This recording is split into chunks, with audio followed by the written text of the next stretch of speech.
Hi, welcome to Trig of the Roofing Trade. I'd like to tell you today a tale of three triangles. And we're going to be looking at a little model that I've built. We've got this little model from GAF that just shows the shingles on the roof. And basically this is an 8-on-12 roof here. And that's just kind of to help you understand what we're going to be talking about. When we take that off, you can see the two models I've built here underneath. This clear model of an 8-on-12 roof, just a standard, simple hip roof. And underneath that, I've got this little model that's going to help us to understand. So basically, if we're looking at this roof, we're going to be looking at some of the elements here. We've got this part here is what we're going to call the slant height, which would be the same thing as like that part there, the distance from the eave to the ridge, or from the eave to the ridge there. We've got the eave, we've got rakes, we've got ridges, valleys, hips. I'm sure if you're a roofer, you know about all that kind of stuff. So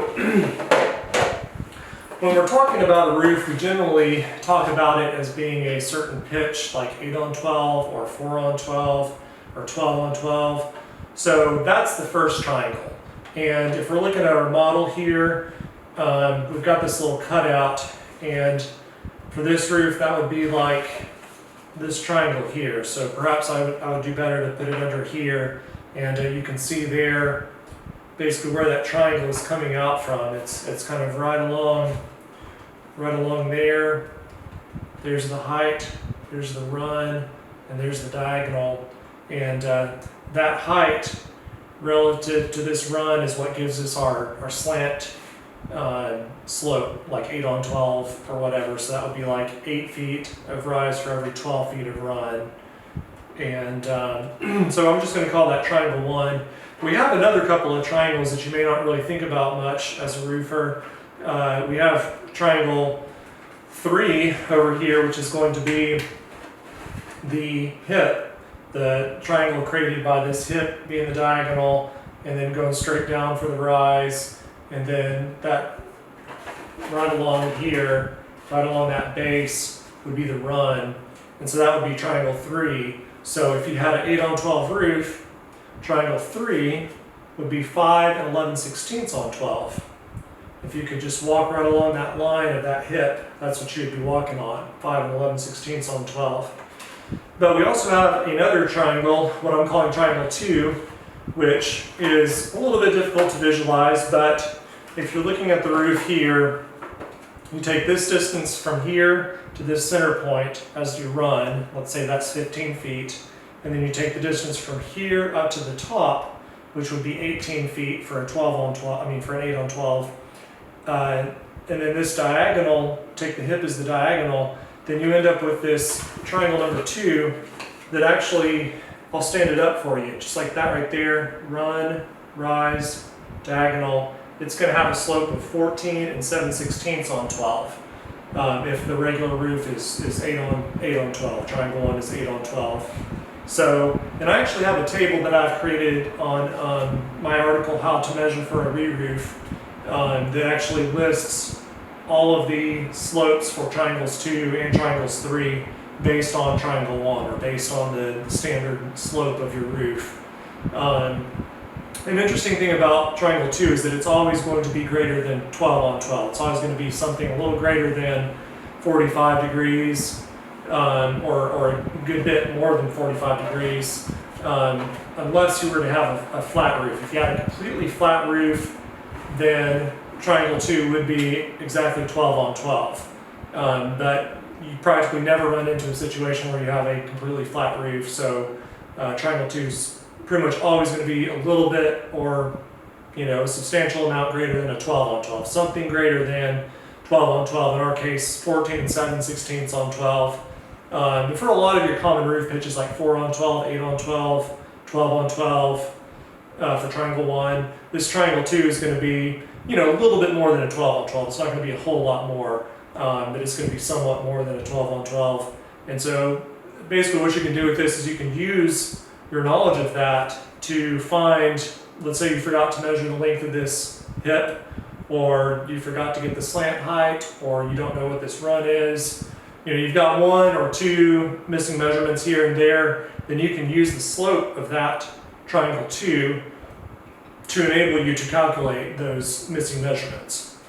And just as a little bonus here today, there actually is a triangle 4. So if you look at it just like this here, you've got the 15-foot run, 15-foot rise there, and then this diagonal here, that's just a 12 on 12, perfect 12 on 12.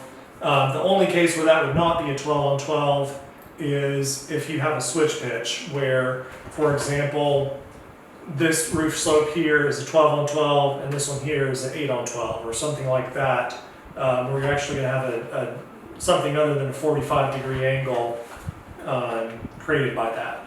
So once again, there's triangle 1, that's the standard, it's what we're always thinking about.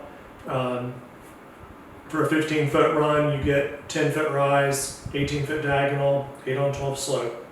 Triangle 2, 15-foot run, 18-foot rise, 23-foot 5 diagonal.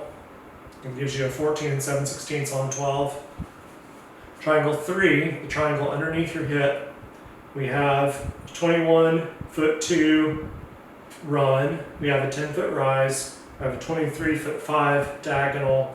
It gives us a 5 11/16 slope, 5 11/16 on 12 slope. And finally, your little bonus triangle there is just a 12 on 12, 15, 15, 21-foot 2. Okay, practice makes perfect. So let's dive down and take a closer look and do this again. And basically what we're doing is, you see this hip roof here, we've got this one segment of the roof right there.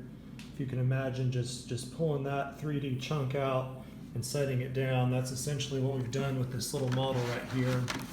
And so let me move this house out of the way, and we will kind of examine this here. I've got this table from my roofing website. This is referencerun.com, how to measure for a re-roof.html with hyphens in the latter part. This table here tells us for a 8 on 12 roof slope, which is what we have in this case, that triangle number 2 is going to be a 14 7/16 on 12. Triangle number 3 is going to be a 5 11/16 on 12. And of course, triangle number 1 is just going to be the 8 on 12. So when we take a look at this little model here, if I come down to an elevation view, you see triangle number 1, that's the red. It says triangle 1, 8 on 12 slope. It's going to have a 10-foot elevation rise, a 15-foot run, and an 18-foot diagonal. And I like to call this diagonal the slant height, just so it doesn't get confused with other aspects. And so if you're walking on the roof, that's what it would feel like. It would feel like an 8 on 12. That's what you would call the roof, an 8 on 12 roof. But there's also a couple other triangles. If we spin around this way, we see that green triangle, which is triangle number 2. And it has a run of 15 feet. The slant height for this now becomes the rise of this triangle, 18-foot rise, and a 23-foot 5 diagonal going up that hip. So that hip is 23-foot 5.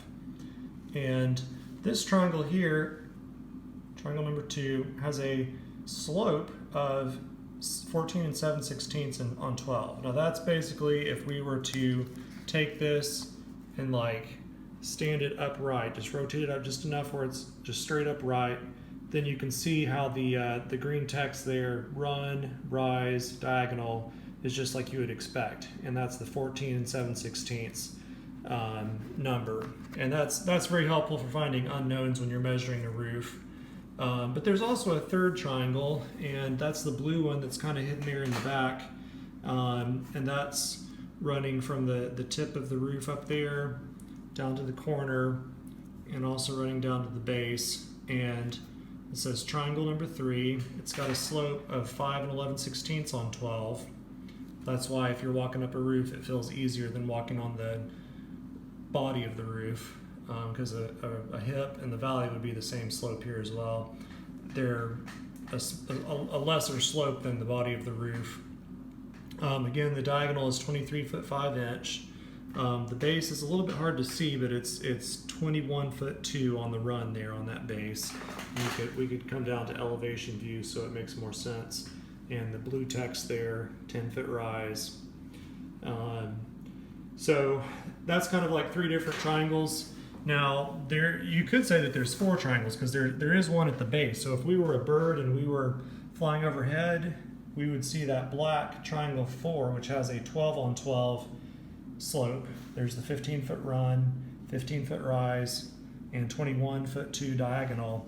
And that's why on a set of plans, as long as it's not a switch pitch roof, your hips, both this measurement and this measurement are going to look the same because they are the same on the plan triangle. That mastic triangle that's on the base there, that is going to be a 12-on-12.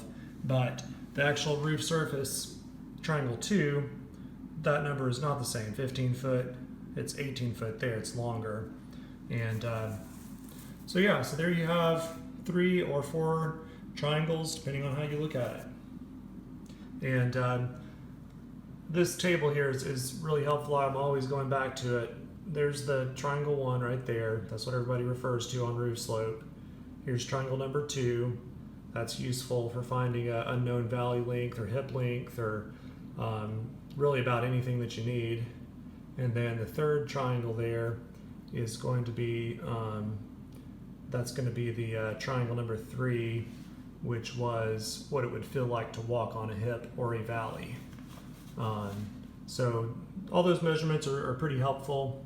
And finally, for your entertainment, a 3-triangle lighted carousel. This is better than ASMR.